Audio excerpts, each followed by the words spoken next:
જય માતાજી, જય રાજપૂતાના। મારા ક્ષત્રિય સમાજના મારા તમામ યુવાન ભાઈઓને એક નાના ભાઈ તરીકે વિનંતી કે પરિણામની ચિંતા કરી ક્ષત્રિય નહીં। સાહેબ, ક્ષત્રિય એટલે નતક છતી હિતક છાત્ર ને નતક છતી જો હિતક છાત્ર। સાહેબ, ક્ષત્રિયના દીકરામાં કોઈ દિવસ અવગુણ ન હોય।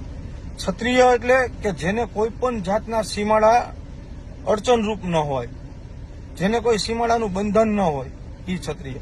પરિણામની ચિંતા કરી ક્ષત્રિય નહીં। માં ભવાનીની દયાથી આપણે ખૂબ સારું પરિણામ મળવાનું છે, પણ અત્યાર લગી જે રીતના ક્ષત્રિય સમાજે શિસ્ત અને સ્વયંતા જાળવી રાખી, એવી જ શિસ્ત અને સ્વયંતા આપણે 4 તારીખે જાળવી રાખશું।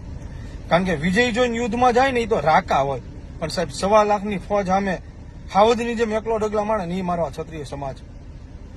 પરિણામ આપણે એક દિવસે મળી ગયું કે સાહેબ વિશ્વ લેવલનો સત્તા પક્ષ કે જે મુખ્યમંત્રી જેવા મુખ્યમંત્રી એને ચૂપ કરાવી દેતો હોય, એ સત્તા પક્ષ એક ગામમાં માત્ર 5 મારા ક્ષત્રિય સમાજના ખોયડાઓને સાહેબ ન્યાય એક સભા ન કરી શકે, એ જ આપણો વિજય હતો। એમાં ભવાનીની દયાથી ખૂબ સારું પરિણામ મળશે, પણ પરિણામના દિવસે અત્યાર લગી જે આપણે શિસ્તતા જાળવી, કારણ કે યુદ્ધ મેદાનની અંદર સાહેબ ગળા વાઢી પણ હગે એ મારો ક્ષત્રિય સમાજ, અને સાહેબ લાખોની મેદનીમાં એક ટીટોડીના 4 ઈંડાને કાંઈ ન થવા દે એ મારો ક્ષત્રિય સમાજ।